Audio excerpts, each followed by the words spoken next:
Hey guys, happy Tuesday.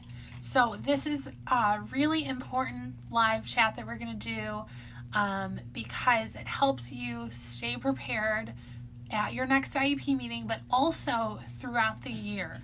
So I have over time, Mason's been in special education since he was 3.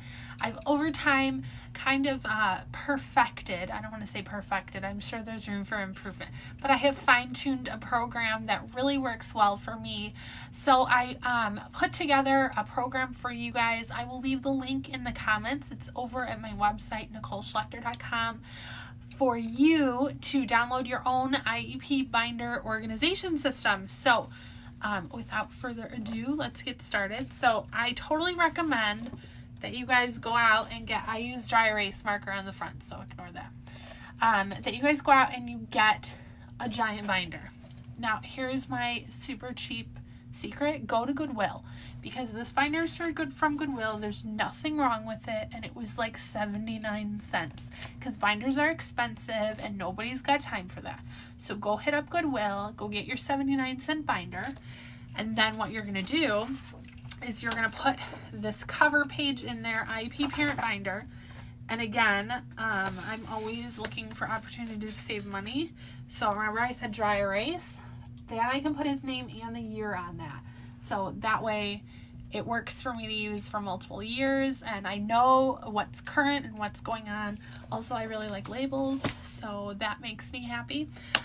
From there, this is like so technical. I'm almost kind of embarrassed to show you guys this because this is really nerdy that I took the time to put this together for myself, but it will help you guys. So I'm going to share, I'm going to put myself out there and show you how nerdy I can get about special education. So I have a contents page, super nerdy, okay, and it tells me exactly what is in my IEP binder. But one of the very first thing that is really important for you guys to keep track of is important dates and contact names. When you guys are sitting in an IEP meeting, one of the things that you guys can ask is, who is my main contact and how do I get in touch with you? So that might be by phone, that might be by email, but you want to have like one go-to contact person so that you're not confused every time. And their information is going to go here. It's got their name, their role, their phone number, their email, and then any kind of important dates. So meetings that you guys have coming up. It's really common once you get into like older grades that they have multiple meetings throughout the year, but this can be like IEP meetings, behavior intervention plan meetings, which if you really like behavior intervention plans, we're going to have a live chat about that next month. I'm going to tell you more about it later. So this is a really important thing. And then it also has a section for attendees, so you know who's coming, so you can be prepared. Because if you're thinking, oh, I want to ask, the speech therapist, blah, blah, blah, but I'll see her at the meeting, and it's a behavior intervention meeting, and the speech therapist may or may not be there. So that's really important to keep track of so that you know who to, when to ask questions and when you can wait, that sort of thing.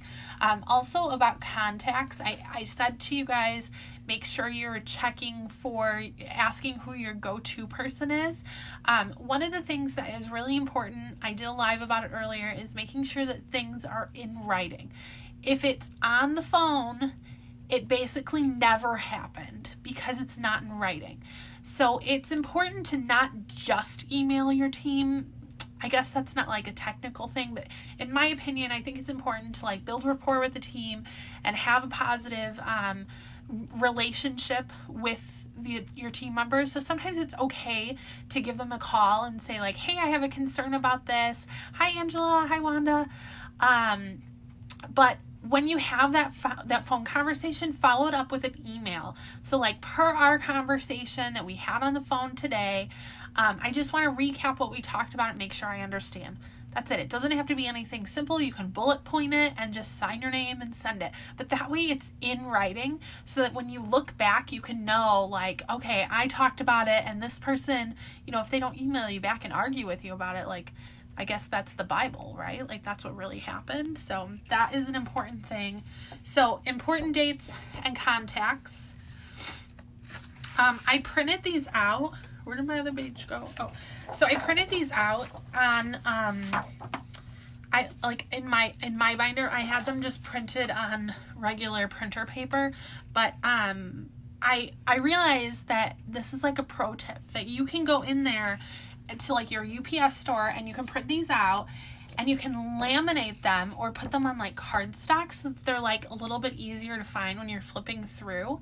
But if you laminate them, you can use like the dry erase like I used on the front, and then you can reuse these pages year after year and meeting after meeting and update them if your contacts change, that sort of thing. So that's my little pro tip there. Okay, so the next page is your goals and concerns. This is like a really quick thing for you to look at as you prepare for your upcoming meetings. These are my goals, these are my concerns. And that way when you walk in the meeting, you can just turn to this page and say, these are the 4 things I want to talk about, and these are our 4 goals for long-term success for my child, that sort of thing. So that is a really important page. And you don't have to use all of these pages, but I have them in my binder because I think that they help me stay more organized. So I want to throw them in there for you guys. I have this big long list of school communication. This is where you're going to log where you had phone calls, where you had emails and things like that, so that when you're looking back into your emails or trying to recall a phone call, you know like what date it happened, what you discussed, that sort of thing, who you talked to, and then you can go back to your email and pull it up real quickly because you know what date it happened on and who you're talking to and that sort of thing. Because remember, we're sending follow-up emails for all phone calls. Everything in writing. If it's not in writing, it did not happen. So then we have in here meeting notes. So meeting notes follows goals and concerns because this is where you're gonna like take notes about what happened in the meeting. So the team is typing up notes as you go. Sometimes they miss things, right? Like we're all only human. So take your own notes. There's enough in here for like 2 different things. Here's the meeting date. Here was the purpose of the meeting. That way you know if it's an IEP meeting or a behavior intervention plan meeting or 504 meeting, something like that. And then take your notes. And that way when you get the copy of the IEP at the end, you can kind of compare what you think happened or what was agreed upon versus like what is actually in the notes. Because at the end of the meeting, you definitely want to read through that IEP, and the notes section is super important because that's where like the meat and potatoes of the IEP meeting happens. It's all in the notes. And again, if it's on writing, it didn't happen, right? Okay, so from your notes, you're going to put together an action plan. Some meetings you'll have this and some meetings you won't. But let's say you're at a meeting and you're saying, you know, Mason really needs to work on one of his IEP goals says he needs to understand the point of view of others. Okay, so how are we going to work on this with them? So when you're working on, excuse me, I talk a lot and my throat gets dry. I should have brought water up here. So when you're talking about specific things or specific programs or curriculum that you're using in the IEP, it most of the time doesn't get written down into the IEP. And that seems kind of crazy, but the reason is because we don't want to like just, because this is a legal document, we don't want to say that your child can only use this type of curriculum, because what if we try it and it doesn't work? Well, then we're committed to it because it's written in the IEP. So the action plan is something that's going to help you determine what method or what curriculum or what type of way the team is going to be working on something together. So this is not going to be part of the IEP. This is just part of your documents.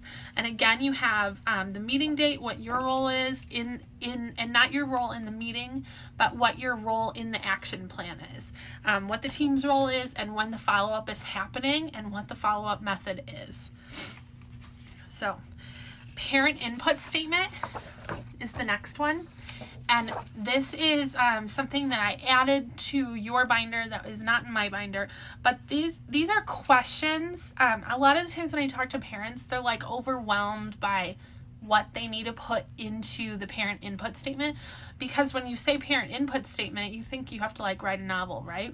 But it really, I tell everybody, it should be no longer than a page. It can absolutely be bullet pointed. It does not need to be complete sentences. It does not have to be anything pretty, but you want to cover in there, what your child's motivators are, what things are hard for them, what your goals are, what your concerns are, and all of that, because once you're including it, it becomes part of that IEP document.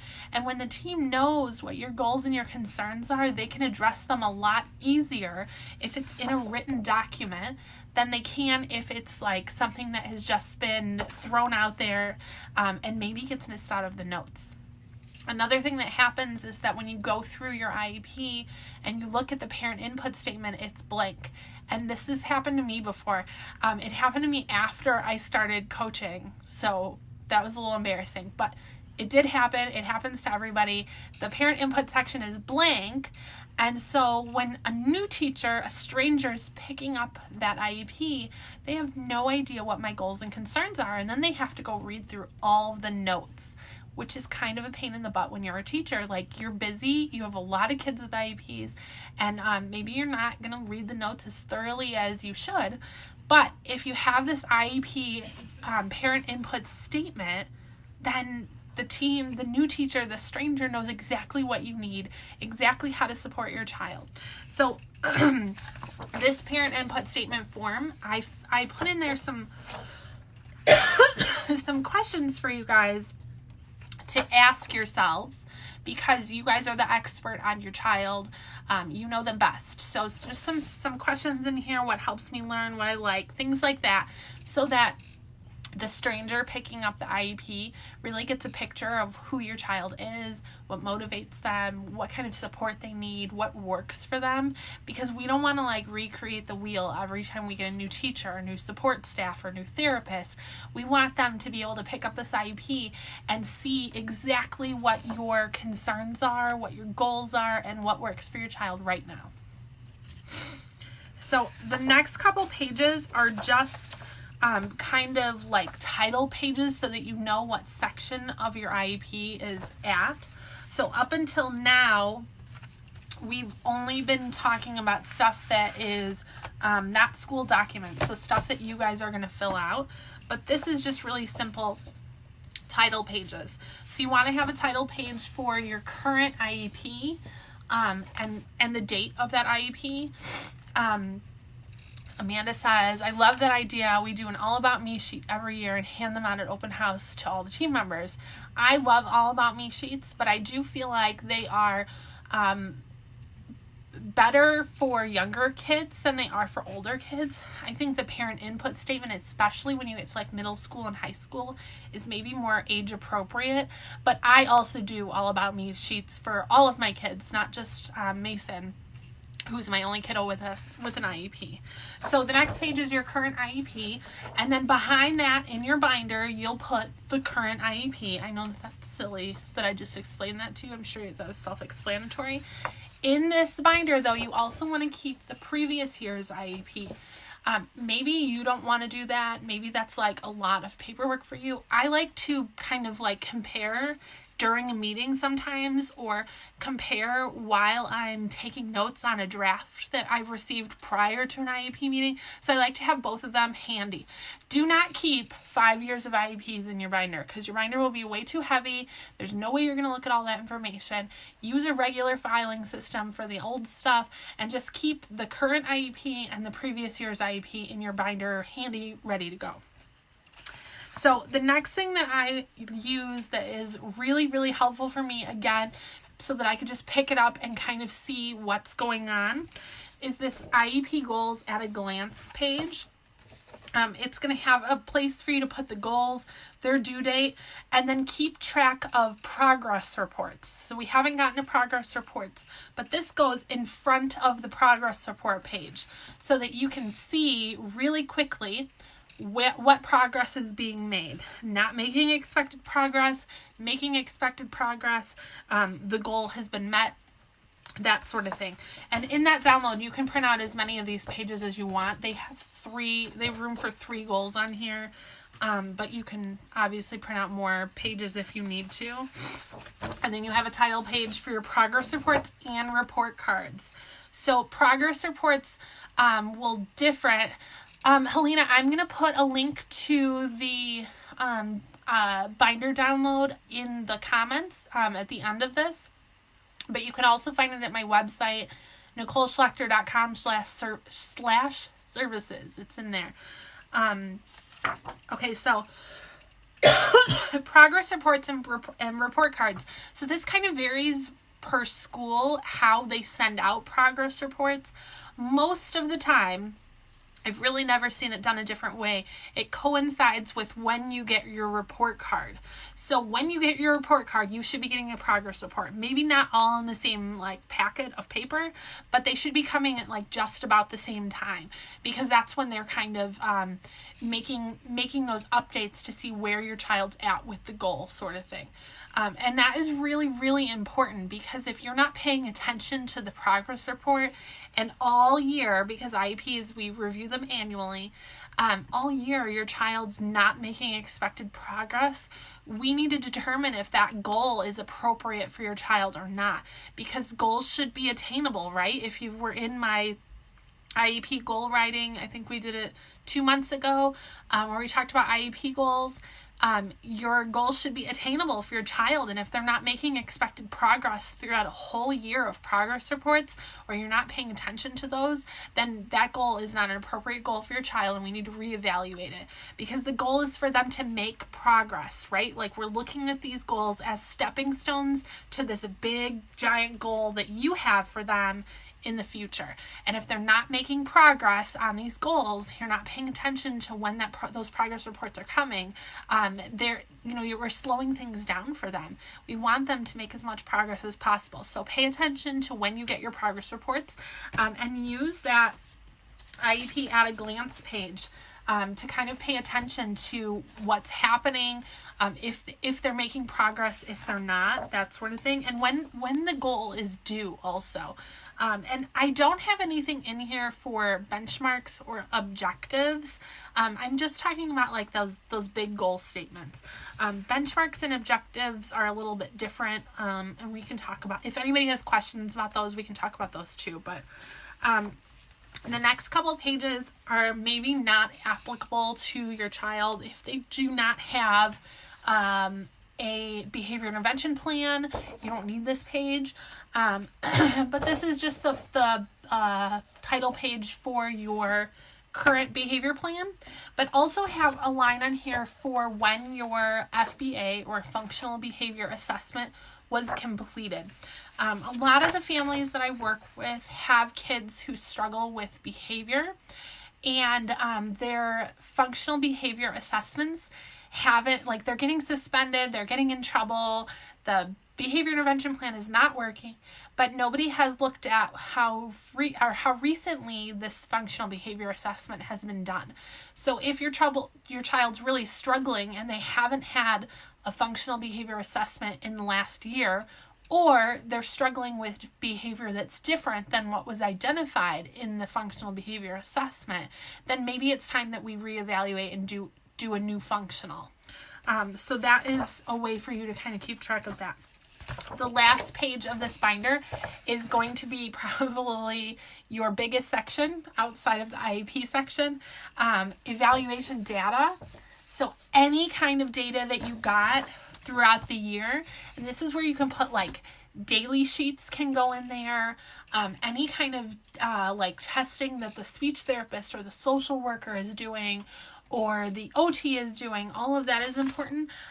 My Mason school does iReady testing, which are the computer-based assessments that they do on math and reading. That can go in there. That's what I usually keep in there. I keep parent-teacher conference notes in there.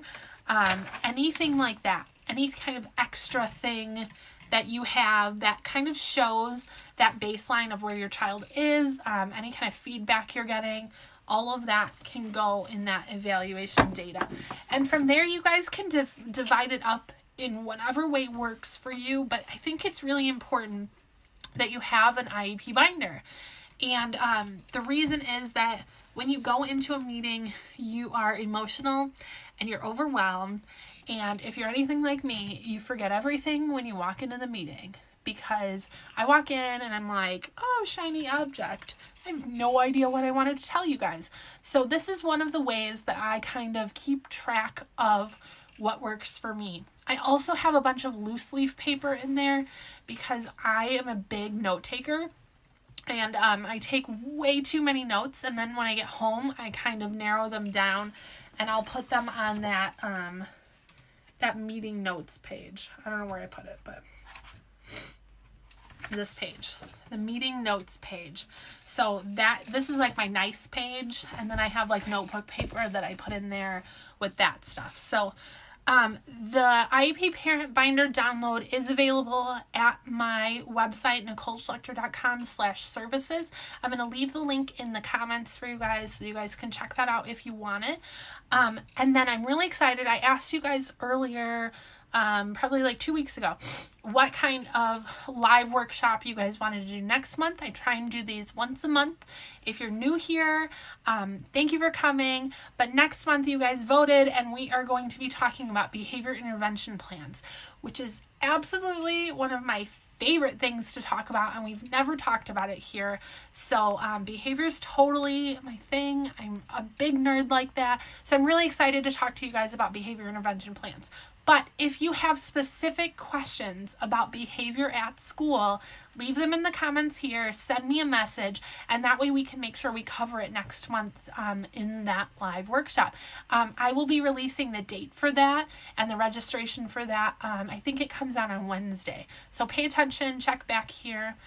Does anybody else have any more questions before we get going? I'm going to put that link in the comments for you guys real quick. Maybe, if my internet works, so.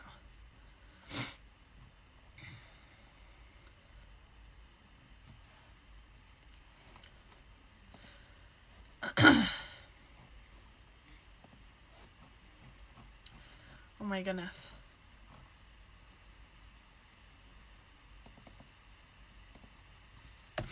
All right, the link is in the comments. If nobody else has any questions, I'm really glad you guys were here. I hope this was helpful. If you guys are checking this on the replay, feel free to leave the comments or leave your questions in the comments, and I will come back and answer them as I see them. But I hope you guys are having a great night, and I will talk to you soon.